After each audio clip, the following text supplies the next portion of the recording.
El misterio de Israel. ¿Nunca le ha parecido raro que el Dios Todopoderoso haya levantado a la antigua nación de Israel como su pueblo escogido? Analicemos los siguientes hechos aparentemente paradójicos. Dios dice que Él no hace acepción de personas. ¿Hace acaso acepción de naciones? ¿Tiene una nación favorita? ¿Sabía usted que Dios le negó la salvación a su pueblo escogido con excepción de sus profetas? ¿Que la nación escogida solamente recibió promesas materiales y nacionales? ¿Que no tenían acceso al Espíritu Santo? ¿Alguna vez se le ha ocurrido pensar que la Santa Biblia es un libro que trata únicamente del pueblo de Israel y que menciona a las demás naciones solamente en la medida en que tuvieron algo que ver con Israel? Y otra cosa increíble, desconocida para la cristiandad y aún para el judaísmo, algo que los historiadores no consignan ni conocen. El reino de Israel, situado al norte de Judá, no era judío. El capítulo 12 del primer libro de los Reyes narra la historia de cómo Israel se dividió en dos naciones, una compuesta por los judíos y la otra no. Y en Segunda de Reyes 16 leemos la historia de la nación de Israel, aliada con Siria, en guerra contra los judíos. La asombrosa verdad acerca de Israel es un misterio para todas las religiones, para los cristianos y aún para los judíos. Cierto es que la nación de Israel fue el pueblo escogido de Dios, pero entendamos, no era el pueblo consentido, ni lo escogió Dios para hacerle algún favor especial. Lo escogió con un propósito dentro de los preparativos para el establecimiento del reino de Dios. La historia es fascinante. El misterio de Israel es algo muy significativo dentro del plan de Dios para todos los pueblos. Sin este conocimiento esencial, no se puede comprender el verdadero propósito ni el increíble potencial del hombre. El Dios creador se está reproduciendo en el hombre. El propósito trascendental de Dios es algo verdaderamente excelso, y el establecimiento de la antigua nación de Israel fue parte integral de ese plan maestro supremo. Transcurridas 7 generaciones desde el diluvio, el Eterno encontró a un individuo dispuesto a obedecerle. Su nombre era Abraham y vivía en Harán, en la Mesopotamia. Este había de convertirse en modelo o símbolo de Dios el Padre. De él descendió la nación de Israel. En esta nación surgieron los profetas de Dios y más tarde el propio Hijo de Dios, Jesucristo. Abraham, ese fue su nombre original, no buscaba a Dios, pero Dios quiso llamarlo y probarlo. Las Sagradas Escrituras llaman a ese patriarca Padre de todos los creyentes. Romanos 4:11. Dios lo llamó con un propósito muy especial. Ese propósito no era darle la salvación ni llevárselo al cielo. Dios lo llamó porque vio en él un potencial de liderazgo y obediencia. Lo llamó a fin de prepararlo para un servicio muy especial y para cumplir más tarde un alto cargo en el reino de Dios, el venidero mundo de mañana. Ahora citaré de un libro que escribí hace más de 50 años titulado La llave maestra de la profecía, comenzando en la página 16. A este individuo, Abraham, Dios le dijo: Vete de tu tierra y de tu parentela, y de la casa de tu padre, a la tierra que te mostraré, y haré de ti una nación grande. Génesis 12:1-2. Esta era una orden que encerraba a la vez una condición y una promesa. La promesa se realizaría siempre y cuando se cumpliera la condición de obediencia. Así pues, como Dios había iniciado el mundo con un solo hombre, comenzó también su propia nación con un solo hombre, Abraham. El mundo, que se había desviado lejos de Dios y de las bendiciones que podría tener si se sometiera a él y lo adorara, comenzó con un hombre que se rebeló contra Dios y rechazó su gobierno. Asimismo, la propia nación carnal de Dios, de la cual ha de renacer el reino de Dios, comenzó también con un hombre, uno que aceptó la autoridad de Dios y la obedeció sin vacilar. ¿Acaso Abraham se detuvo a discutir y razonar? No respondió en forma renuente como, un momento, seamos razonables. Aquí estoy en Babilonia, en el corazón del comercio, la sociedad y la alegría. ¿Por qué no me puedes dar esta promesa aquí mismo, donde todo es tan agradable y llamativo?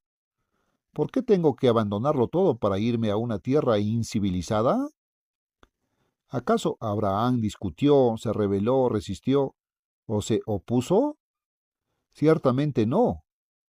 La Escritura nos dice simplemente, y se fue Abraham, Génesis 12:4.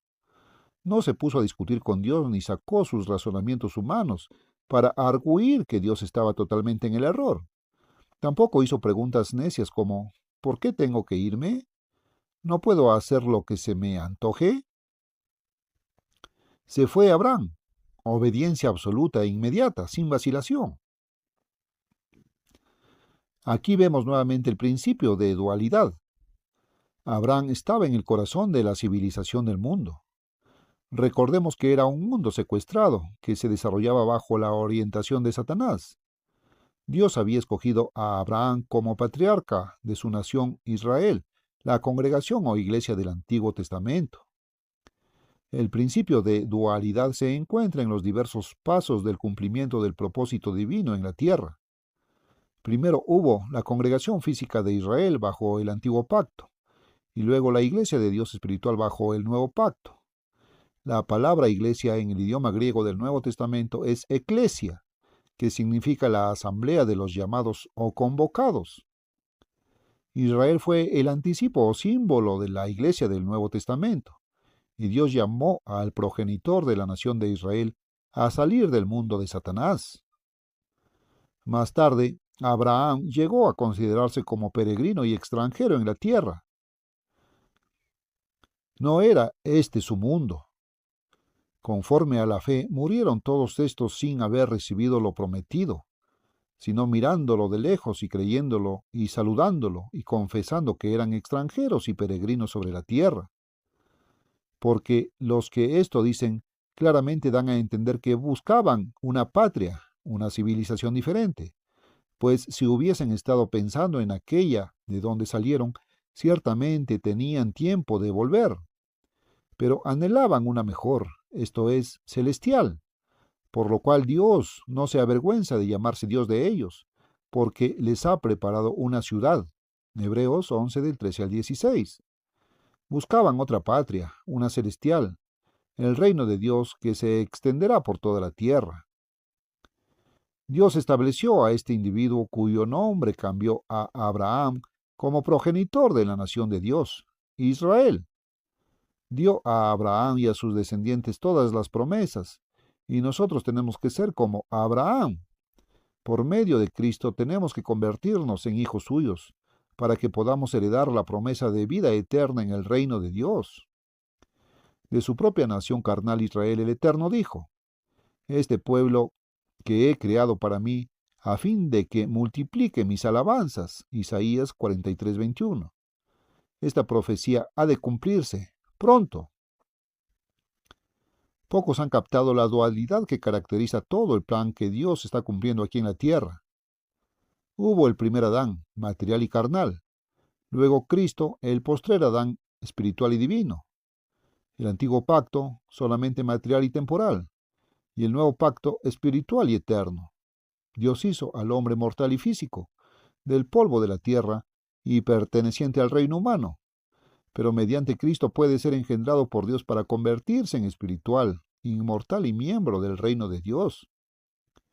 De igual manera, las promesas que Dios hizo a Abraham también tenían dos fases, una material y nacional, la otra espiritual e individual.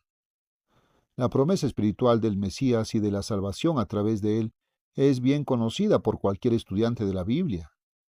Se sabe que Dios dio a Abraham la promesa espiritual del Cristo que sería descendiente suyo y que a través de Cristo nos llega la salvación. Pero casi nadie sabe lo que es esa salvación, ni cuáles son las promesas de salvación que podemos recibir a través de Cristo, ni cómo podemos recibirlas, ni cuándo. Pero esto sería tema de otro libro. Lo esencial dentro del tema de este libro es que Dios también hizo otra promesa, completamente distinta, una sorprendente promesa de tipo nacional y material, que ha pasado casi totalmente inadvertida. Leamos de nuevo cómo Dios llamó a Abraham y notemos la naturaleza dual de sus promesas. Pero el Eterno había dicho a Abraham: vete de tu tierra y de tu parentela y de la casa de tu padre, a la tierra que te mostraré, y haré de ti una nación grande, y serán benditas en ti todas las familias de la tierra. Génesis 12, del 1 al 3. Nótese la doble promesa. 1. Haré de ti una nación grande. Esta es la promesa material nacional, de que sus hijos carnales se convertirían en una gran nación. Es una promesa que tiene que ver con el linaje. 2. Y serán benditas en ti todas las familias de la tierra. Esta es la promesa espiritual que tiene que ver con la gracia. La misma promesa se repite en Génesis 22, 18. En tu simiente serán benditas todas las naciones de la tierra. Esta simiente se refiere a Cristo, como lo afirma claramente Gálatas 3, 8 y 16. Este es el punto donde los cristianos profesos y sus maestros han caído en el error y la ceguera. No han captado la doble promesa hecha por Dios a Abraham. Reconocen la promesa mesiánica de la salvación espiritual a través de la simiente que es Cristo, y creen que lo que se prometió fue que el ser humano iría al cielo al morir. Este es un punto clave, el punto donde el cristianismo tradicional se desvía de la verdad. Aquí se aparta de lo que le daría la llave maestra faltante, la clave para descifrar las profecías. No se da cuenta de que Dios le dio a Abraham dos tipos de promesas, unas concernientes a la progenie física y otras a la gracia espiritual. Debe quedar muy en claro que la promesa de la nación grande se refiere a la progenie carnal. No es la misma promesa de la simiente a la cual se refiere Gálatas 3:16. Esta última es la promesa de la venida de Jesucristo, hijo de Abraham e hijo de Dios. La promesa de la nación grande tiene que ver con la descendencia natural, carnal, plural. Y esto se confirma más tarde cuando Dios la repite con mayor detalle. Leámosla cuidadosamente y entendamos estas promesas. Y siendo Abraham de edad de 99 años, se le apareció el Eterno y le dijo: yo soy el Dios Todopoderoso. Anda delante de mí y sé perfecto. Y pondré mi pacto entre mí y ti, y te multiplicaré en gran manera. Y serás padre de muchedumbre de gentes. Y no se llamará más tu nombre Abraham, sino que será tu nombre Abraham, porque te he puesto por padre de muchedumbre de gentes, y haré naciones de ti, y reyes saldrán de ti. Génesis 17, del 1 al 6. Nótese que la promesa aquí es condicional. Depende de que Abraham lleve una vida de obediencia. La nación grande se convierte ahora en muchedumbre de gentes, en naciones, plural, más de una. Esto no puede referirse a una sola simiente, Cristo, como lo demuestra el versículo 6. Y te multiplicaré en gran manera, y haré naciones de ti, y reyes, más de uno, saldrán de ti. Estas naciones y reyes saldrán de Abraham. Esto es una generación física que incluye muchedumbre de gentes. No se trata de un solo descendiente a través del cual individuos dispersos pueden convertirse en hijos de Abraham al ser engendrados espiritualmente. Gálatas 3:29. Los cristianos dispersos individuales no forman naciones. Cierto es que la iglesia se llama un real sacerdocio, nación santa. Primera de Pedro 2:9. Pero la iglesia de Cristo no está dividida en naciones. Aquí se está hablando no de la gracia, sino de la promesa nacional. Y estableceré mi pacto entre mí y ti, y tu descendencia después de ti en sus generaciones. Y te daré a ti y a tu descendencia después de ti la tierra en que moras, toda la tierra de Canaán, Palestina, en heredad perpetua, y seré el Dios de ellos. Génesis 17, 7, 8. Nótese que la tierra, la posesión material, se promete a los descendientes, en plural, puesto que dice que es el Dios de ellos, no de él. Ahora examinemos esta promesa cuidadosamente. El potencial de convertirse en grandes naciones depende de las promesas que el eterno Creador hizo a Abraham. La única esperanza de vida después de la muerte para cualquier individuo, cualquiera que sea su raza, nacionalidad o religión, depende de la parte espiritual de estas promesas hechas a Abraham, la parte que habla de la gracia que sería dada por la simiente, Jesucristo, el Mesías. Estas no son promesas casuales y carentes de importancia. Son básicas, son el fundamento de grandes potencias mundiales y la base de la salvación espiritual personal. Son la esperanza de vida eterna para todo ser humano. Estas son promesas magníficas. El Dios creador basó en ellas el futuro de toda la humanidad. Jesucristo vino para confirmar las promesas hechas a los padres. Romanos 15:8, los cuales fueron Abraham, Isaac y Jacob. Transcurridos 430 años, Dios fundó la nación de Israel, formada por los descendientes de Abraham, Isaac y Jacob, cuyo nombre se cambió por el de Israel. Para sacar a este pueblo de la esclavitud en Egipto y dirigirlo a la tierra prometida, Dios llamó a Moisés. Moisés no estaba buscando a Dios, pero Dios lo había preparado haciéndolo criar como príncipe en el palacio del faraón en Egipto. Ahora, después de un periodo de capacitación para el liderazgo, Dios lo llamó a salir del mundo para que dirigiera a los descendientes de Abraham, Isaac y Jacob y los sacara de la esclavitud en Egipto. Esto nos trae nuevamente la pregunta: ¿por qué levantó Dios a esta nación hebrea como su pueblo escogido? ¿Para qué, si nunca les dio su Espíritu Santo? Hay que notar aquí un punto. Es probable que estas personas hayan sido todas o casi todas de la raza blanca, sin modificación desde la creación. Cuando Jacob y sus hijos y familias llegaron a Egipto, llamados por José, se mantuvieron en la región de Gosén, separados geográficamente de los grandes centros demográficos de Egipto. Con relación a esto, volvamos un momento a Abraham. El patriarca impidió que su hijo Isaac se casara con una mujer cananea y le buscó esposa entre sus propios parientes de la Mesopotamia. Al siervo encargado de buscar esposa para su hijo, Abraham le dijo: «No tomarás para mi hijo mujer de las hijas de los cananeos, entre los cuales yo habito». Génesis 24:3. En la siguiente generación, Jacob se casó con Lea y con Raquel, hijas de Labán, sobrino de Abraham, que vivía en la tierra de Harán, hermano de Abraham.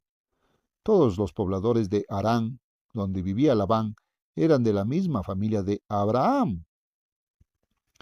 Jacob tuvo 6 hijos con Lea, 2 con Raquel, todos del mismo linaje racial, y 2 con cada una de las siervas de sus esposas, 12 en total. Estas siervas eran también seguramente de linaje hebreo.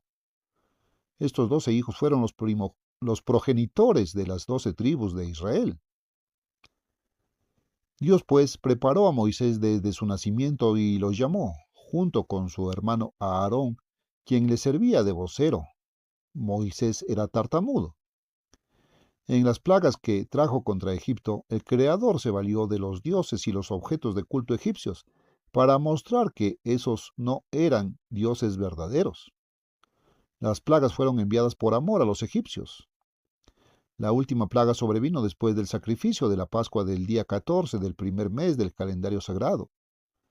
Los israelitas salieron de Egipto en la noche del 15, pero el faraón, que había cambiado de parecer, se lanzó a perseguirlos. Cuando llegaron al borde del Mar Rojo, los hijos de Israel tuvieron que detenerse. No había paso. No podían atravesarlo a nado con las mujeres y los niños. Detrás de ellos venía el faraón con su ejército. No había nada que pudieran hacer. Estaban inermes. En tal situación tenían que confiar en Dios. En Egipto, Dios los había liberado de la esclavitud mediante una serie de plagas sobrenaturales. Ahora hizo que las aguas del Mar Rojo se abrieran formando un muro al lado y lado, y dejando un amplio camino seco en el lecho marino. Los israelitas pasaron el mar a pie. Desde el otro lado miraron cómo los egipcios se disponían a pasar también. Cuando estos últimos estuvieron en el camino en medio del mar, Dios soltó las aguas y éstas regresaron a su lugar ahogando a las huestes egipcias. Algún tiempo después, los israelitas levantaron sus tiendas al pie del monte Sinaí. Dios no los convirtió en nación suya ni los sometió a su gobierno teocrático sin su consentimiento. Les hizo una propuesta por medio de Moisés. Si el pueblo obedecía las leyes de su gobierno, él lo haría prosperar hasta convertirlo en la más próspera y fuerte de las naciones. Ahora bien, las promesas de la primogenitura eran de índole nacional y material, no incluían la salvación espiritual. El pueblo estuvo de acuerdo. Así, se convirtió en el pueblo escogido de Dios. Pero, ¿para qué? Esto sabemos, que el propósito que Dios tenía para ellos se relacionaba claramente con la preparación del reino de Dios, con aquel tiempo en que se restablecerá el gobierno divino en toda la tierra y la salvación espiritual estará disponible para todos. Sin duda, uno de los propósitos era preservar el linaje físico de Sem, pero había mucho más. Las naciones habían desarrollado conocimientos. No obstante, el hombre estaba limitado, desde la rebelión de Adán, a la adquisición de conocimientos físicos y materiales. Pero al igual que los científicos y eruditos de hoy, aquellos decían, si adquirimos suficiente conocimientos, podremos erradicar todos los males y resolver todos los problemas. Crearemos una utopía. Hasta entonces, Dios le había negado al hombre el conocimiento espiritual. Ahora le daría el conocimiento de su ley, de su gobierno, de su camino de vida. Iba a demostrar al mundo que sin el Espíritu Santo la mente humana es incapaz de recibir y utilizar tal conocimiento del verdadero camino de vida. Iba a demostrar que la mente del hombre, con su espíritu humano únicamente y sin el Espíritu de Dios agregado, no puede tener discernimiento espiritual, no puede resolver los problemas humanos ni eliminar los males que acosan a la humanidad. La nación de Israel sería su conejillo de indias para demostrar esta verdad. Dios, pues, celebró con ellos un pacto que los convertía en su nación. Al mismo tiempo, era un acuerdo de matrimonio en que Israel, la esposa, prometía obedecer a Dios como su esposo. Este era el antecesor físico de aquel nuevo pacto que se celebraría en un futuro lejano. Hay dos factores que hacen del hombre lo que es, la herencia y el ambiente. La herencia incluye todo aquello que se ha heredado por nacimiento en aspectos como la salud, la inteligencia y las tendencias del carácter. El ambiente incluye todas las influencias externas y las motivaciones determinadas por la persona misma, sean buenas o malas. Una herencia favorable puede darle una ventaja al individuo. Un medio que inspira y ennoblece es otro factor de ventaja, como lo son las buenas influencias y las motivaciones correctas. Un medio así puede determinar el éxito de alguien cuya herencia haya sido menos favorable. En cambio, un ambiente desalentador, así como las malas influencias y las motivaciones erradas, pueden determinar el fracaso y el mal carácter de alguien cuya herencia ha sido excelente. Al dar comienzo a su nación escogida, aunque ésta había estado en la esclavitud, Dios la dotó de la ventaja natural de una herencia favorable. Dios la sacó de la esclavitud y le dio un nuevo comienzo. Podríamos decir que Israel tenía todo a su favor. Preguntamos de nuevo, ¿para qué? ¿Para qué preparó y levantó Dios a la nación de Israel? Más aún, ¿para qué creó Dios al hombre?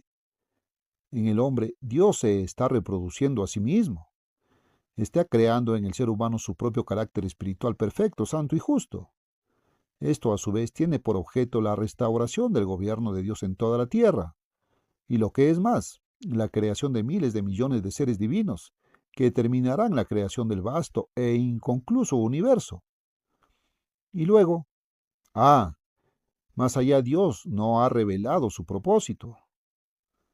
Todo lo que Dios ha hecho desde la creación de los primeros humanos ha sido un paso más en el cumplimiento de su propósito supremo. El propósito inmediato hasta ahora en la historia de la humanidad es preparar el futuro reino de Dios, que restaurará el gobierno divino en toda la tierra. El reino de Dios es la familia engendrada por Dios y nacida de Él, que se hará manifiesta por medio de una resurrección y transformación instantánea a la venida de Cristo. Al hablar de hijos engendrados y nacidos de Dios, ciertamente no nos referimos a los engañados por la doctrina tan popular, según la cual toda persona que profese recibir a Cristo es nacida de nuevo en esta vida.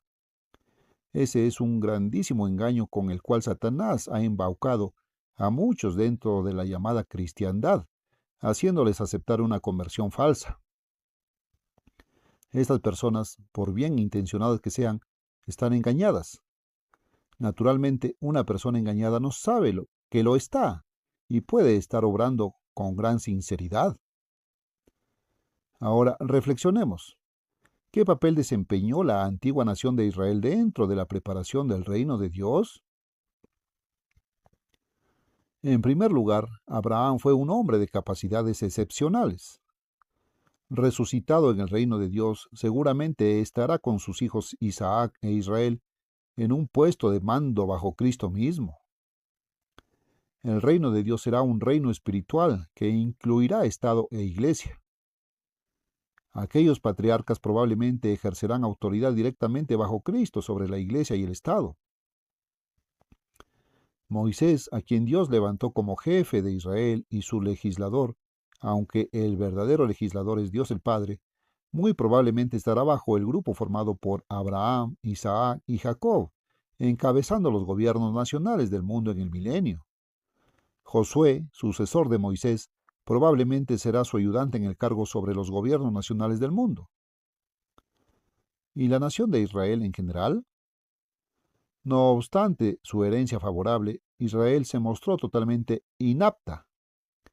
Cuando Dios le propuso que fuera su nación, respondió: todo lo que el Eterno ha dicho haremos, Éxodo 19:8. Pero quebrantó su promesa y se rebeló. La relación entre Israel y Dios era de esposa y esposo.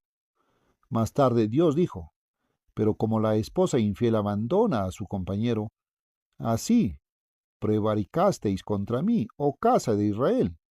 Jeremías 3:20. La nación de Israel bajo el liderazgo de Moisés era un pueblo dividido en 12 tribus.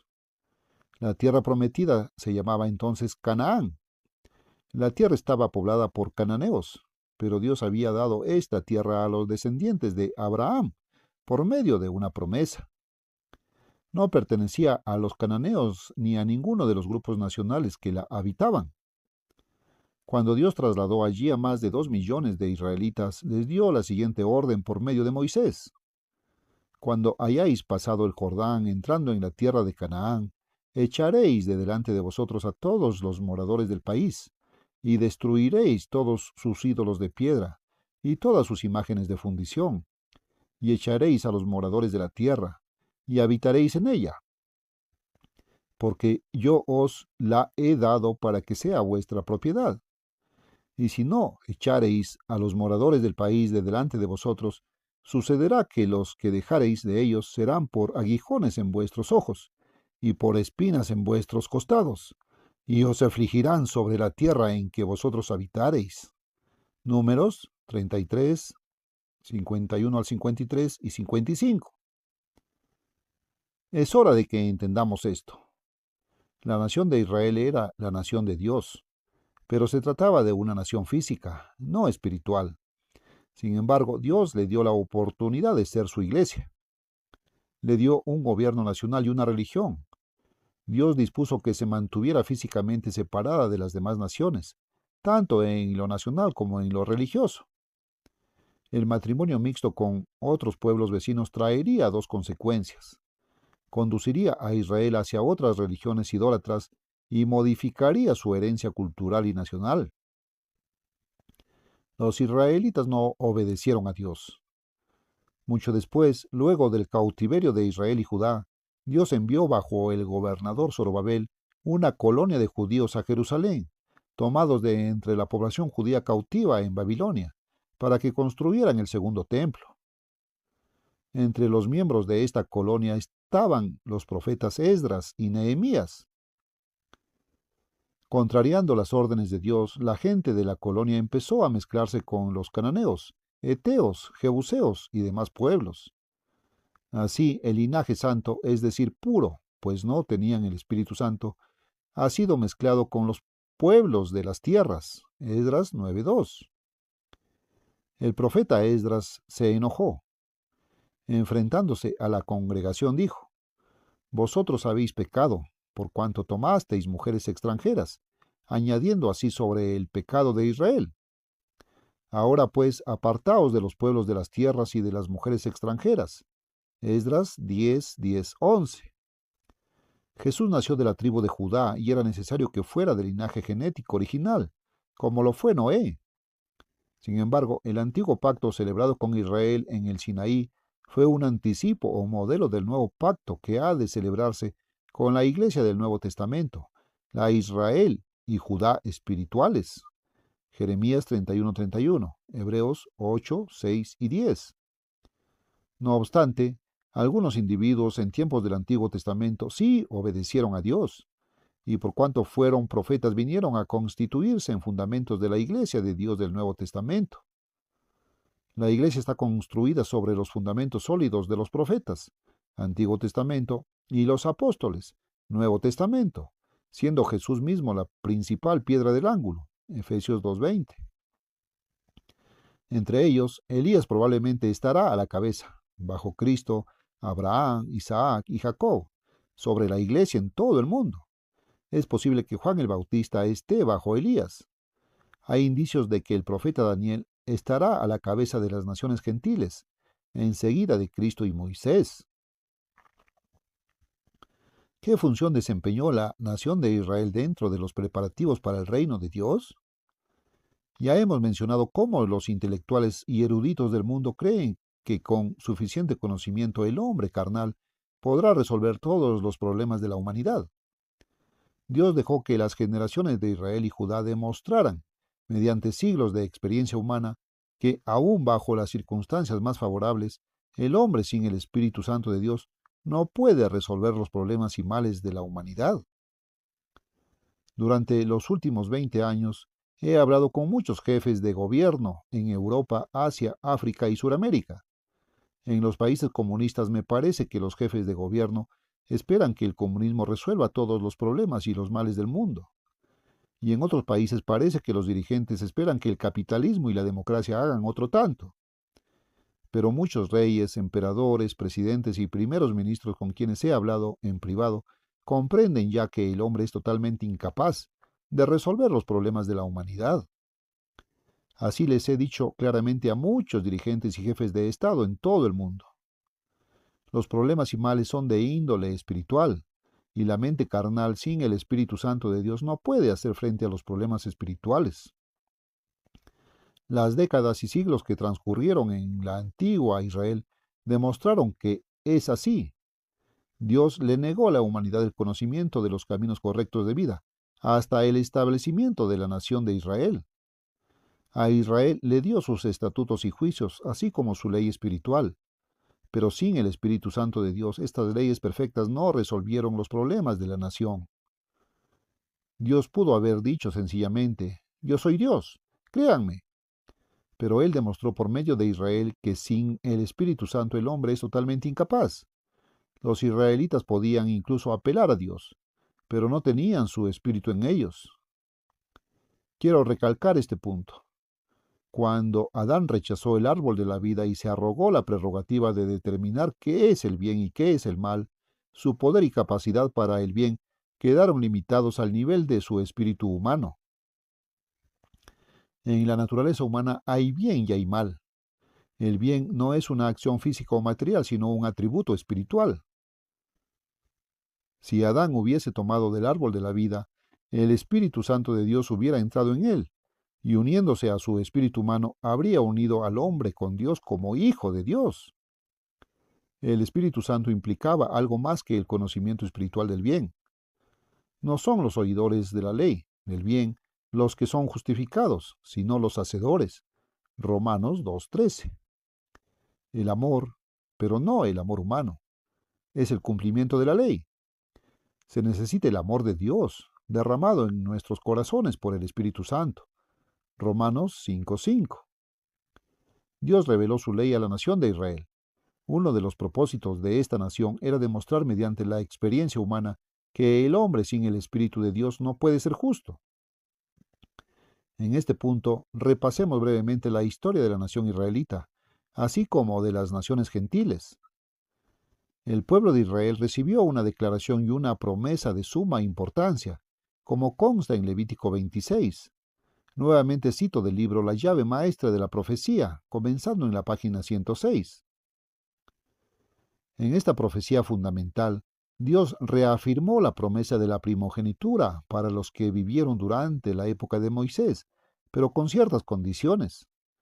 Las tribus de Efraín y Manasés, unidas a las demás, formaban una sola nación, y la obediencia a las leyes de Dios habría traído enormes bendiciones nacionales, no solo a esas dos, sino también automáticamente a toda la nación de la cual ellas formaban parte. Se mencionan 2 de los 10 mandamientos. Estos eran los principales mandamientos de prueba de obediencia, de fe y de lealtad. Dios dijo, no haréis para vosotros ídolos, ni escultura, para inclinaros a ella, porque yo soy el Eterno vuestro Dios. Guardad mis sábados. Levítico 26:1-2. Nótese que había un gran pero, una condición para recibir en ese momento esta estupenda primogenitura. Dios dijo, si andáis en mis decretos y guardáis mis mandamientos y los ponéis por obra, yo daré vuestra lluvia en su tiempo y la tierra rendirá sus productos. Versículos 3 y 4. Toda la riqueza viene de la tierra y ellos tendrían cosechas abundantes todo el año, una tras otra. Versículo 6. Y yo daré paz en la tierra, y no habrá quien os espante, y la espada no pasará por vuestro país. ¡Qué grandiosas bendiciones! ¿Qué nación hay que goce de paz continua, sin interrupción y sin temor a una invasión militar? En este mundo, desde luego, toda nación tiene algún enemigo. ¿Qué ocurriría, pues, en caso de ataque? Versículos 7 y 8. Y perseguiréis a vuestros enemigos, y caerán a espada delante de vosotros. 5 de vosotros perseguirán a 100, y 100 de vosotros perseguirán a 10,000.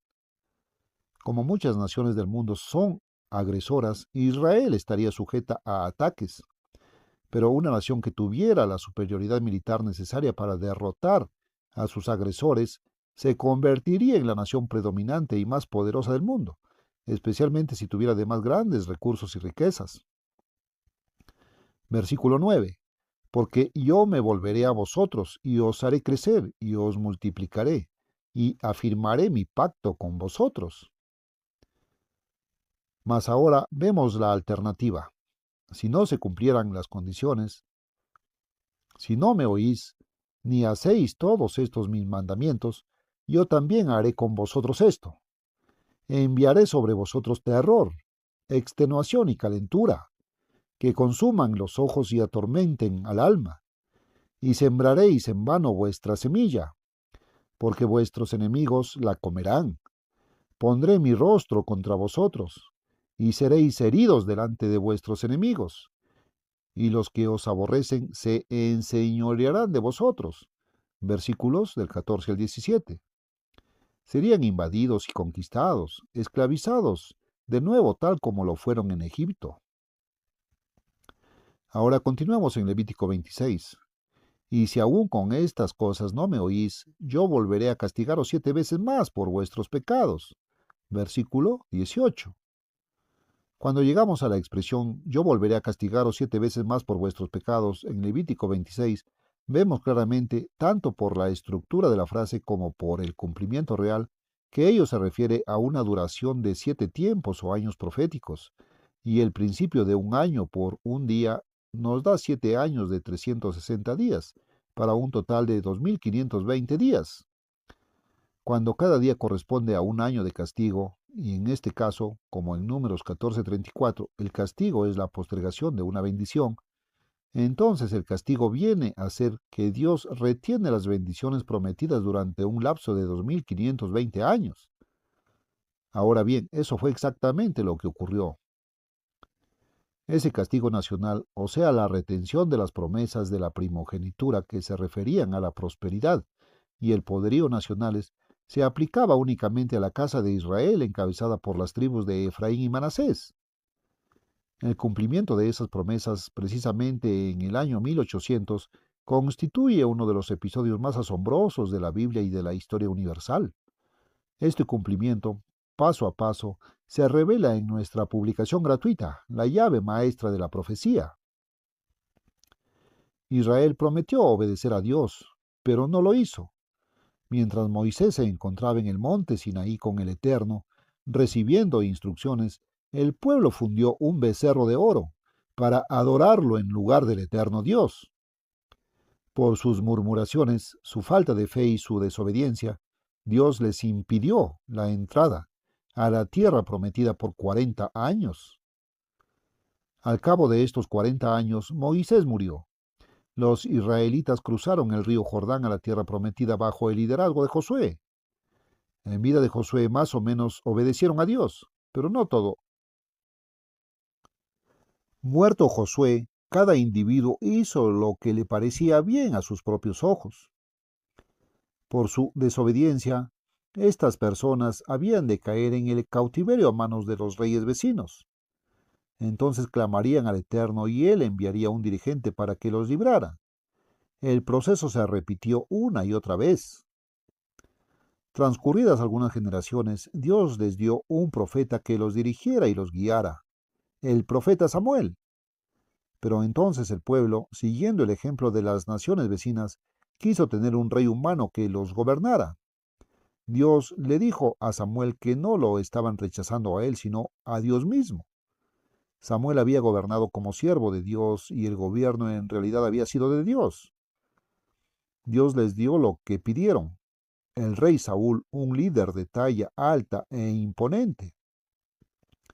Mas Saúl desobedeció y Dios lo reemplazó con el rey David. Personalmente, David no estaba libre de pecado, pero la diferencia en su caso era que cada vez que caía se arrepentía y no cometía más ese pecado. Así, David llegó a ser un hombre conforme al corazón de Dios. Escribió un libro importantísimo en la Biblia, el de los Salmos. Dios hizo con David un pacto incondicional e inquebrantable, asegurando que su dinastía reinaría sobre los israelitas para siempre y sin interrupción. A su debido tiempo, ese trono pasará a Jesucristo en su segunda venida. Salomón, hijo de David, fue el hombre más sabio que jamás existió, con excepción de Jesucristo, pero impuso tributos muy pesados sobre el pueblo y cuando murió y lo sucedió su hijo Roboam, el pueblo envió una delegación con un ultimátum. Si el rey reducía los impuestos, el pueblo le serviría. De lo contrario, lo rechazaría como su rey.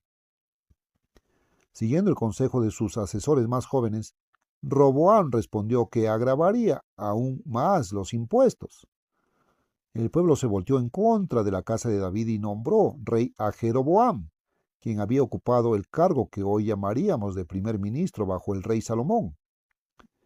Como Roboam estaba en el trono de Jerusalén, el pueblo de Israel escogió una nueva capital hacia el norte. Más tarde, bajo el rey Omri, construyeron su capital en la ciudad de Samaria. Las tribus de Judá y Benjamín se mantuvieron leales a Roboam. Esto ocasionó la ruptura con las tribus rebeldes y la formación de la nación de Judá.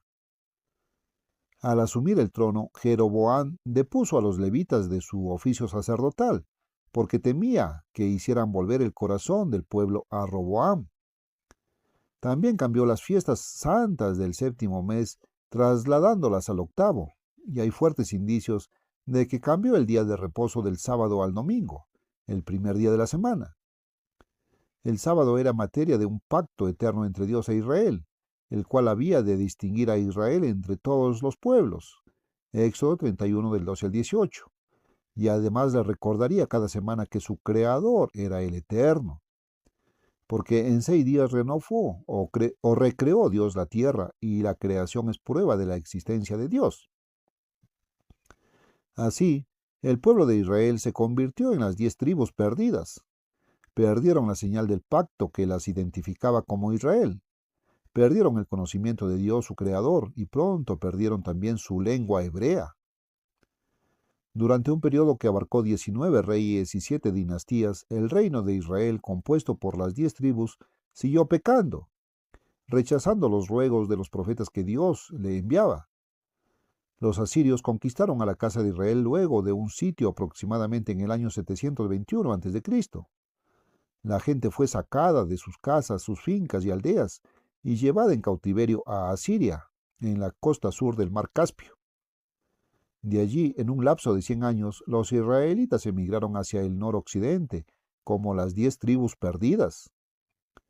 El mundo nunca supo qué fue de ellos. El mundo ha creído erróneamente que todos los israelitas eran judíos. Pero en la Biblia la palabra judío se aplica solamente a las tribus de Judá, Benjamín y Leví.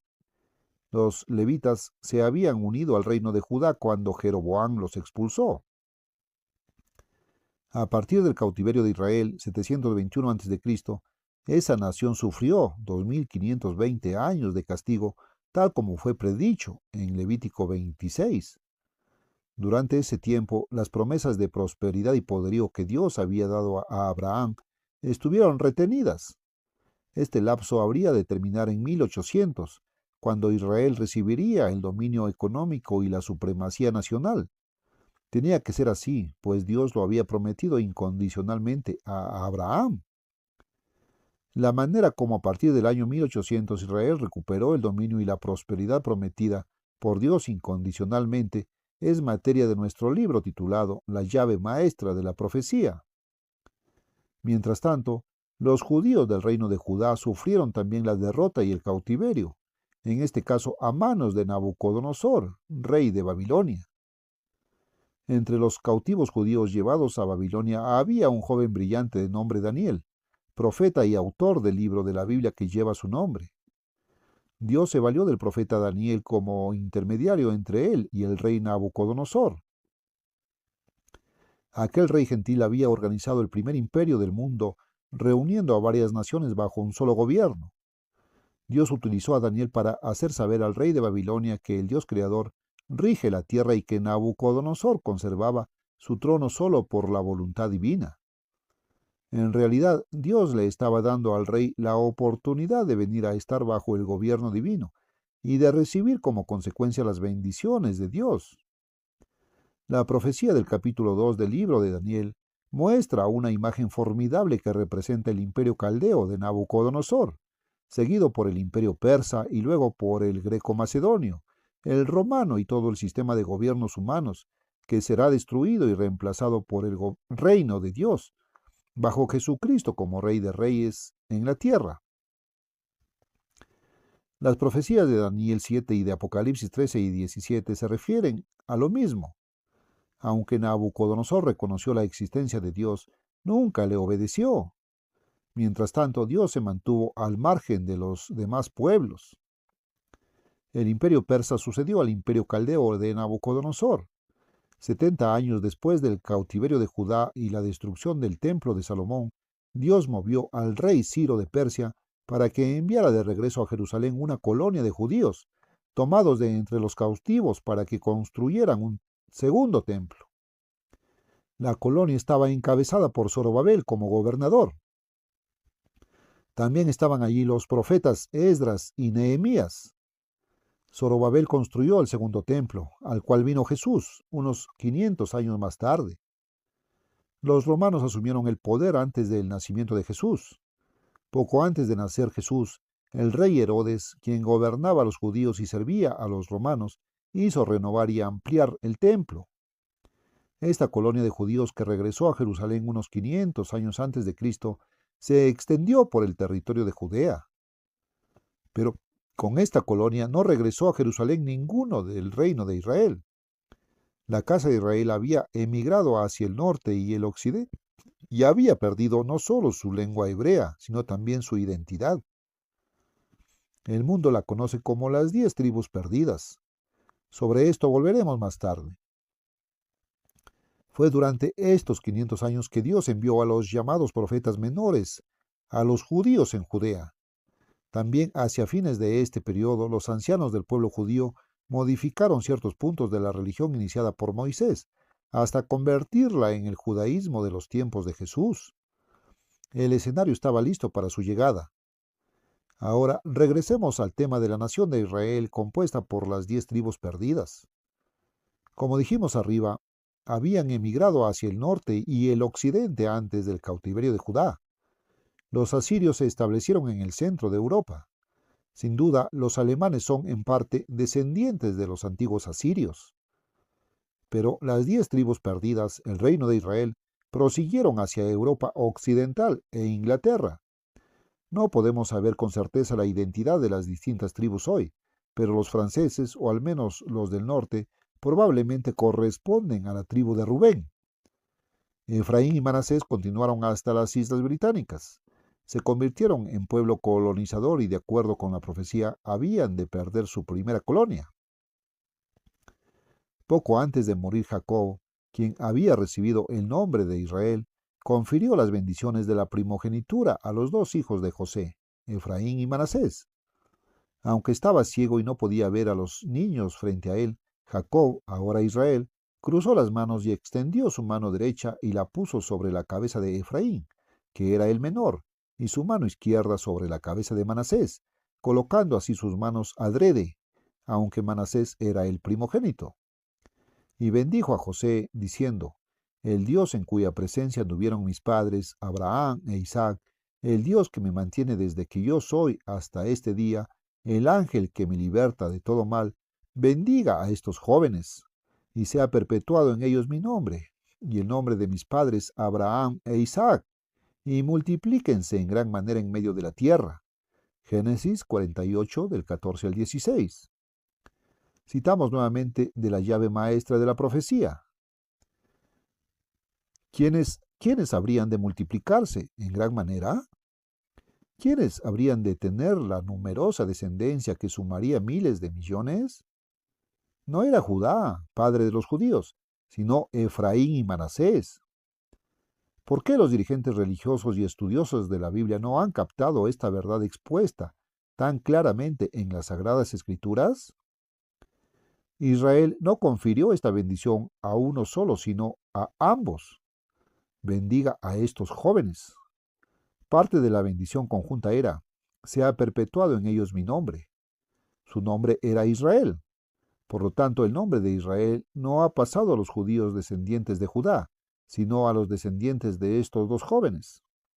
Queda pues claro que el nombre Israel habría de atribuirse a Efraín y Manasés. Esta es una verdad pasmosa pero muy clara. Recordemos que estos pasajes no requieren interpretación ni esconden ningún significado especial o simbolismo oculto.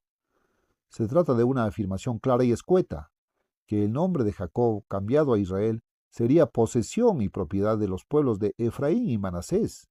Sería el rótulo que identificaría a estos pueblos. Entonces, ¿quién es, según la Biblia, el verdadero Israel de hoy, hablando en el aspecto nacional? Efraín y Manasés. Efraín y Manasés recibieron conjuntamente el derecho al nombre de Israel. Este habría de convertirse en el nombre nacional de sus descendientes, y sus descendientes no son los judíos. Por lo tanto, muchas de las profecías acerca de Israel o Jacob no se están refiriendo a los judíos ni a las naciones formadas por los descendientes de otras tribus israelitas. Pocos son los teólogos, religiosos o estudiosos de la Biblia que conocen esta verdad. Muchos rehúsan reconocerla. Los descendientes de estos 2 jóvenes, Efraín y Manasés, habrían de convertirse en la gran multitud prometida, la nación y el conjunto de naciones. Las bendiciones materiales son para ambos, pero no para las otras tribus. En este momento José se dio cuenta de que Jacob no tenía su mano derecha sobre la cabeza del primogénito, y trató de cambiarla. Y dijo José a su padre: No así, padre mío, porque este es el primogénito. Pon tu mano derecha sobre su cabeza. Mas su padre no quiso y dijo, lo sé, hijo mío, lo sé. También él vendrá a ser un pueblo y será también engrandecido. Pero su hermano menor será más grande que él, y su descendencia formará multitud, un conjunto de naciones. Y los bendijo aquel día diciendo, en ti bendecirá Israel, diciendo, hágate Dios como a Efraín y como a Manasés. Y puso a Efraín antes de Manasés. Génesis 48 del 18 al 20. En este punto, las promesas dejan de ser colectivas, ya no se hacen conjuntamente a los dos jóvenes. Jacob profetiza ahora individualmente para cada uno. Recuérdese que si Israel obedecía a Dios, se hace mención especial de la idolatría y el quebrantamiento del sábado en Levítico 26, heredaría las bendiciones nacionales y materiales de la primogenitura en tiempos de Moisés, Josué y hasta el cautiverio, aproximadamente 721 a.C. Si no obedecía, las promesas le serían negadas por 2520 años, o sea, hasta el año 1800 de nuestra era. Es obvio y claro, pues, que cumplidos los 2520 años, o sea, a partir del año 1800, los descendientes de José, subdivididos en dos naciones descendientes de Efraín y Manasés, habrían de convertirse en las naciones más prósperas y poderosas de la tierra. De las bendiciones proféticas legadas por Jacob, se desprende que Efraín y Manasés heredarían gran parte de la primogenitura en conjunto, y que estarían unidos largo tiempo para separarse después. En Génesis 48, Jacob pasó la primogenitura a los dos hijos de José conjuntamente. Luego se refirió a cada uno por separado. Manasés había de convertirse en una gran nación y Efraín en un grupo de naciones.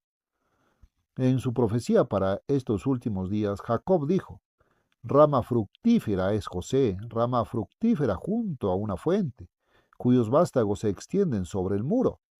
Génesis 49, 22.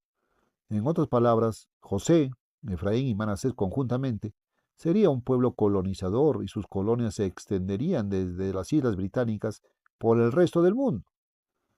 Los descendientes de Efraín y Manasés crecieron unidos hasta formar una multitud y luego se separaron de acuerdo con la bendición profética de Jacob en Génesis 48.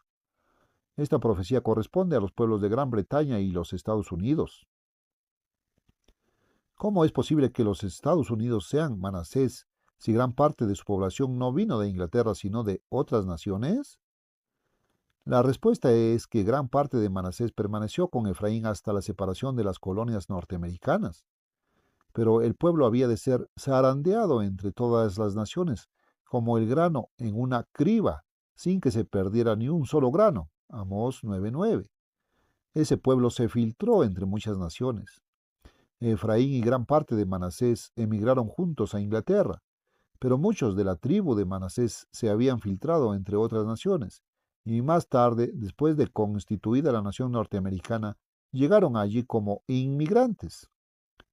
Esto no significa que todos los inmigrantes que llegaron a los Estados Unidos fueran del linaje de Manasés, pero sin duda muchos lo fueron. Por otro lado, la antigua Israel siempre absorbió a los gentiles quienes, viviendo en la tierra de Israel, se convirtieron en israelitas. Los Estados Unidos son como un crisol donde se han fundido personas de muchas naciones. Esto no refuta, sino que confirma su descendencia de Manasés. Las pruebas de que los Estados Unidos son Manasés son arrolladoras. Manasés había de separarse de Efraín para convertirse en la nación más grande y próspera de la historia. Solamente los Estados Unidos han cumplido esta profecía. Manasés constituyó en realidad la tribu número 13.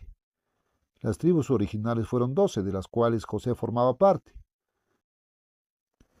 Mas cuando José se dividió en dos tribus, Manasés vino a convertirse en la tribu número 13. ¿Será coincidencia que empezó su vida de nación independiente como un conjunto de 13 colonias? Pero, ¿qué podemos decir de las demás tribus restantes? Si bien la primogenitura fue para José y sus bendiciones cayeron sobre la mancomunidad británica y los Estados Unidos de América, las 8 tribus restantes también eran del pueblo de Dios, y ellas también han recibido abundantes bendiciones materiales, aunque no el dominio que correspondía a la primogenitura. No hay espacio aquí para explicar en detalle la identidad actual de las demás tribus. Basta decir que según muchos indicios, esas tribus componen hoy las naciones de Europa noroccidental, entre ellas Holanda, Bélgica, Dinamarca, el norte de Francia, Luxemburgo, Suiza, Suecia y Noruega. Los islandeses también son del linaje de los vikingos. Las fronteras europeas actuales no necesariamente son la demarcación entre los descendientes de las 10 tribus de Israel. Así como Dios ha dado a Inglaterra y los Estados Unidos bendiciones materiales como nunca las tuvo país alguno, también para corregirlos de modo que puedan disfrutar las bendiciones, va a traer sobre ellos una serie de calamidades, sin paralelo en la historia de nación alguna. Son muchas las profecías que hablan de esto. Otra prueba importante de la identidad de Israel aparece en la profecía fantástica, detallada y muy específica de Miqueas 5 del 7 al 15. Esta profecía se refiere específicamente al remanente de Israel, o sea, a la Israel moderna de hoy, donde quiera que esté. Describe con detalles la prosperidad, el predominio entre las naciones, y luego la caída de los pueblos británico y norteamericano. El remanente de Jacob, no los judíos, será entre muchos pueblos como el rocío del Eterno, como las lluvias sobre la hierba, las cuales no esperan a varón, ni aguardan a hijos de hombres. Versículo 7. Recordemos que las lluvias son imprescindibles para la producción agrícola y son símbolo de las bendiciones y la prosperidad dadas por Dios a una nación. Prosigamos. Asimismo, el remanente de Jacob será entre las naciones, en medio de muchos pueblos, como el león entre las bestias de la selva, como el cachorro del león entre las manadas de las ovejas, el cual si pasare y hollare y arrebatare, no hay quien escape. Versículo 8. Nuevamente, este simbolismo describe la última generación de Israel como una gran potencia, como un león entre las demás naciones de la tierra. Tu mano se alzará sobre tus enemigos y todos tus adversarios serán destruidos. Versículo 9. De hecho, sus enemigos fueron destruidos o derrotados desde que Dios confirió a Inglaterra y los Estados Unidos la bendición de la primogenitura empezando alrededor del año 1800. Así fue en la Primera Guerra Mundial y en la Segunda, hasta que las cosas cambiaron a finales de 1950, con la Guerra de Corea. A partir de entonces, las bendiciones se les están retirando. A partir de entonces, ni los Estados Unidos ni Inglaterra han salido vencedores en ningún conflicto armado grande. Esta profecía, pues, muestra que precisamente mientras recibían las bendiciones de Dios, esas naciones eran una bendición para otras naciones de la tierra, debido al Plan Marshall, al programa Punto 4 y las toneladas de alimento que han enviado a los hambrientos de la tierra. El Plan Hoover acumuló grandes reservas de alimentos después de la Primera Guerra Mundial y dio alimento a millones de seres en otras naciones que padecían hambre. En la antigüedad, José almacenó trigo y otros alimentos y con ellos alimentó a muchos durante un tiempo de escasez. El José moderno hizo otro tanto, pero sin embargo es un pueblo rebelde contra Dios y su ley, mientras que el patriarca José lo sirvió y lo obedeció de todo corazón. Esas dos naciones, Inglaterra y los Estados Unidos, fueron como un león entre las naciones, preservando la estabilidad del mundo a través de 2 guerras mundiales. En esta profecía detallada, Dios dice: acontecerá en aquel día, dice el Eterno, que haré matar tus caballos, es decir, caballos de guerra, tanques, buques y proyectiles, de en medio de ti, y haré destruir tus carros. Haré también destruir las ciudades de tu tierra, por medio de bombas de hidrógeno, y arruinaré todas tus fortalezas. Versículos 10-11. Nótese, todas las fortalezas. Dios dice que Él hará esto. Es Dios quien determina el desenlace de las guerras. Salmos 33 del 10 al 19. ¿Puede ser más claro? Aquí Dios identifica a los grandes pueblos de la tierra que son los más prósperos y los más poderosos. Pero precisamente cuando su poderío llega al máximo, Él quebranta la soberbia de su orgullo. Ver Levítico 26-19. Quita sus implementos de guerra y destruye sus ciudades. ¿Por qué? Porque, como explica el profeta Miqueas, hay demasiada hechicería y demasiados agoreros, astrólogos y ministros falsos que se niegan a predicar con autoridad los mandamientos y los caminos del Dios viviente. Incluso en Estados Unidos la moneda lleva grabadas las palabras, en Dios confiamos, pero en realidad confían en aliados extranjeros y en el ingenio del hombre, no en Dios. Dios tiene leyes económicas para las naciones. Dice que el 10% del producto o renta bruta de cada persona pertenece a Él para sus propósitos y su obra. En Malaquías 3 del 8 al 10 leemos, ¿robará el hombre a Dios? Pues vosotros me habéis robado. Y dijisteis, ¿en qué te hemos robado? En vuestros diezmos y ofrendas. Malditos sois con maldición, porque vosotros, la nación toda, me habéis robado. Traed todos los diezmos al alfolí y hay alimento en mi casa. Y probadme ahora en esto, dice el Eterno de los ejércitos, si no os abriré las ventanas de los cielos y derramaré sobre vosotros bendición hasta que sobreabunde.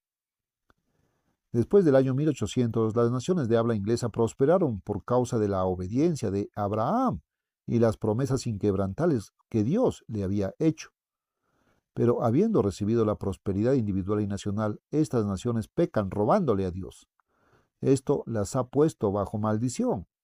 Esas naciones han ganado su última guerra. De ahora en adelante solo tendrán problemas hasta que se arrepientan. El diezmo de Dios es sagrado para él. Levítico 27:30. El sábado de Dios, el séptimo día de cada semana, es sagrado para él. Pero las naciones no han hecho diferencia entre lo santo y lo profano. Ezequiel 22:26. Los pecados individuales y nacionales han logrado amplia aceptación entre el público. A comienzos de 1927, cuando empecé el estudio de la Biblia que llevó a mi conversión, mi esposa y yo solíamos visitar diferentes iglesias en busca de la verdad. Cierto domingo por la mañana asistimos a los servicios religiosos en una iglesia bautista en la ciudad de Portland, Oregón. Allí estaban anunciando el final de un concurso, cuyo ganador recibiría una bella edición de la Biblia. La pregunta del concurso era, ¿cuál es el más universal de los pecados? La respuesta ganadora fue, la ingratitud. Realmente es un pecado muy frecuente. Otro y uno de los más antiguos es el abuso sexual. Todos hemos oído decir que la prostitución es la profesión más antigua del mundo. Satanás ha hecho de este pecado algo más universal de lo que muchos creen. Está inconforme con que Dios haya dotado a los humanos de sexualidad. Por lo tanto, influye en la humanidad y hace que los pecados sexuales sean de los más universales y destructivos que hay. Durante la mayor parte de la llamada era eclesiástica para la Iglesia Católica y de la era victoriana para Inglaterra y los Estados Unidos, el tema de la sexualidad era un tabú, algo de lo que rara vez se hablaba. Satanás logró que la sexualidad se considerara algo muy vergonzoso, que ni siquiera se podía mencionar. Con el cambio del siglo las cosas variaron, en gran parte debido a Sigmund Freud, fundador del psicoanálisis. Antes de la Primera Guerra Mundial era ilegal en los Estados Unidos publicar, vender o aún prestar un libro que tratara del tema sexual. Después de la guerra, las barreras legales contra la información sexual se derrumbaron y descendió sobre el público una avalancha de libros, folletos y artículos sobre la sexualidad, pero en todos ellos faltaba una dimensión de vital importancia. Para mediados del siglo XX, la nueva moral estaba produciendo cambios radicales en la actitud del público. Hoy el tema sexual se trata abiertamente en los medios de comunicación, especialmente en la televisión, y la promiscuidad sexual ha ganado la aceptación del público. Hay países donde apenas el 2% de las novias llegan vírgenes al matrimonio. Para muchos el matrimonio es algo anticuado. Existen sitios donde hay casi tantos divorcios como matrimonios. La vida de familia se está descomponiendo, aunque una sociedad estable necesita por base la estabilidad del núcleo familiar. Muchas parejas no desean tener hijos y el aborto está ganando amplia aceptación. Dios creó la sexualidad no solo para perpetuar el género humano, sino también para dar felicidad, deleite y gozo dentro del amor puro y sano entre esposo y esposa, como un medio para unir fuertemente a la pareja casada. Pero de acuerdo con las actitudes modernas, el cordón que supuestamente unía a la pareja ha resultado ser el que la separa. Es hora de que usted sepa la verdad acerca de esta dimensión desconocida de la sexualidad, la cual está expuesta franca, racional y espiritualmente, sin pasar por alto los aspectos físicos, en nuestro libro titulado Una dimensión desconocida de la sexualidad. Dios condena la homosexualidad. Por este pecado destruyó a todos los habitantes de Sodoma y Gomorra. El primer capítulo de Romanos dice que los homosexuales no entrarán en el reino de Dios. Sin embargo, muchos pretenden borrar la palabra homosexual por las connotaciones de pecado que tienen y la reemplazan con otras expresiones como el tercer sexo. Los medios de comunicación y el público en general hablan del derecho a las preferencias sexuales. Y mientras el alcohol hace estragos y miles de personas mueren víctimas de conductas ebrias, la televisión y la prensa fomentan el consumo del alcohol mediante la publicidad comercial pagada. La misma gente, por el pecado, se acarrea males como el alcoholismo, el SIDA, herpes y otras enfermedades venéreas, y luego pretende evadir las consecuencias de esos pecados, buscando mediante la ciencia médica un remedio que le permita seguir pecando. Ahora sigamos leyendo la profecía de Miqueas 5. Por esas razones Dios castigará y destruirá a las naciones que no obedecieron, versículo 15, comenzando por Inglaterra y los Estados Unidos, si no se arrepiente. Esto ocurrirá al final de esta era y al regreso de Jesucristo como Rey de Reyes. No hay otro pueblo que cumpla esta profecía. Inglaterra y los Estados Unidos la cumplen en detalle. Mientras sigue quebrantándose la soberbia de su orgullo, Levítico 26:19, mientras los ingleses siguen perdiendo sus puertas marítimas en el extranjero y sus posesiones en toda la tierra, mientras los Estados Unidos ven desvanecerse sus reservas de oro y mientras aumentan las perturbaciones del clima, esta profecía esencial representa una prueba gigantesca de quiénes son el remanente de Israel hoy.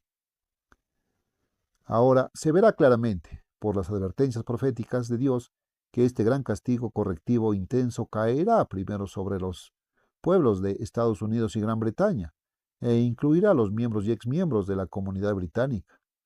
Pero estas no son las únicas naciones que sufrirán las calamidades con fines correctivos. Dios también es creador de las demás naciones. A Él le importan y le interesan los pueblos que hemos llamado gentiles. Estos también son hechos a semejanza de Dios y tienen el mismo potencial de desarrollar la imagen y el carácter espiritual divinos.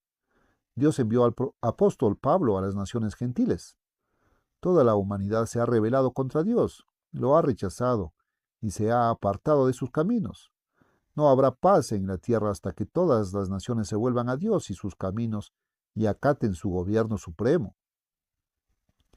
Ahora toda la humanidad se halla en el vórtice de la crisis que conducirá al fin de esta civilización, construida por el hombre bajo la influencia de Satanás. Por medio de Jeremías, Dios dice, llegará el estruendo hasta el fin de la tierra, porque el Eterno tiene juicio contra las naciones. Él es el juez de toda carne.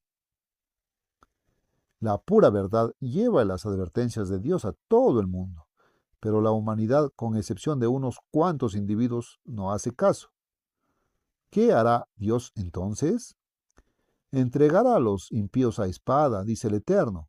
He aquí que el mal irá de nación en nación y grande tempestad se levantará de los fines de la tierra. Jeremías 25, 31 y 32. Dios se valdrá de una Europa unida para castigar a Inglaterra y los Estados Unidos. Luego se valdrá de las huestes comunistas para destruir a la Europa romana. Estamos entrando en una época de crisis mundial, de caos total. Hay guerra, conflictos y violencia en Asia, África, Suramérica, Centroamérica, Irlanda, el Medio Oriente y también en Europa y Norteamérica. La explosión demográfica constituye una amenaza para la existencia del hombre. El crimen, la violencia, la enfermedad, la desigualdad, la miseria, la degeneración, el sufrimiento, todas las naciones están plagadas de todo esto. Pero así como la salvación es dada primero a Israel, así también el castigo con fines de corrección. Nótese la profecía de Jeremías, porque así ha dicho el Eterno, hemos oído voz de temblor, de espanto y no de paz.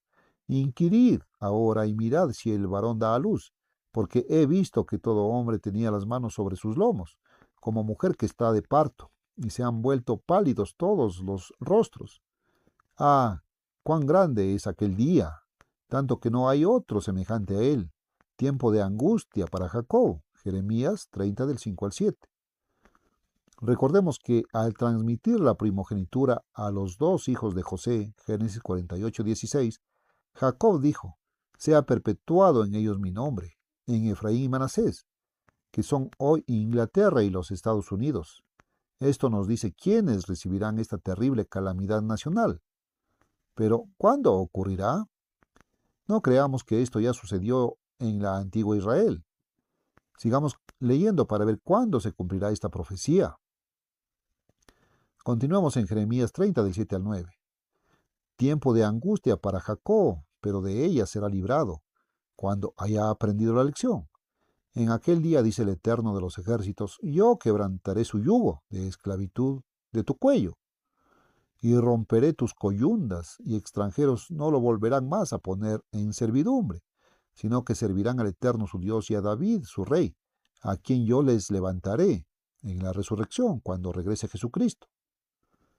El momento, pues, es inmediatamente antes de la venida de Cristo para libertar a la moderna Israel, de la misma manera como Moisés libertó a la antigua nación de Israel de la esclavitud en Egipto. Otras profecías hablan de ese mismo tiempo de calamidad nacional sin precedentes. La profecía clave en el Nuevo Testamento es la de Jesús en el Monte de los Olivos, consignada en Mateo 24, Marcos 13 y Lucas 21. Los discípulos le habían preguntado a Jesús en privado cuándo ocurriría su segunda venida, así como el fin de este mundo y el comienzo del feliz mundo de mañana. Jesús respondió que la señal de que era inminente sería la predicación de su evangelio del reino de Dios en todo el mundo como testimonio a todas las naciones. Mateo 24:14. ¿Qué más sucedería antes de su llegada? Jesús dijo, porque habrá entonces gran tribulación, cual no la ha habido desde el principio del mundo hasta ahora, ni la habrá. Y si aquellos días no fuesen acortados, nadie sería salvo, con vida. Mas por causa de los escogidos, aquellos días serán acortados. Mateo 24, 21, 22. Aquí se describe un periodo de gran calamidad, la peor tribulación de toda la historia. Jeremías lo describió como un tiempo de angustia para Jacob, tanto que no hay otro semejante a él. Jeremías 37. Daniel también describió este periodo calamitoso. Refiriéndose a un momento que ya es inminente, Daniel predijo, en aquel tiempo se levantará Miguel, el gran príncipe, arcángel, que está de parte de los hijos de tu pueblo, y será tiempo de angustia, cual nunca fue desde que hubo gente hasta entonces. Daniel 12:1. Esas profecías se refieren al mismo castigo intenso sobre los Estados Unidos e Inglaterra. ¿Y luego qué? Pero en aquel tiempo será libertado tu pueblo, todos los que se hallen escritos en el libro, y muchos de los que duermen, están muertos, en el polvo de la tierra serán despertados, en la resurrección, unos para vida eterna. Versículos 1 y 2. Se trata del tiempo inmediatamente antes de la resurrección de los justos, a la venida de Jesucristo. La segunda venida de Cristo pondrá fin a la civilización de este mundo y dará comienzo al feliz, pacífico y maravilloso mundo de mañana.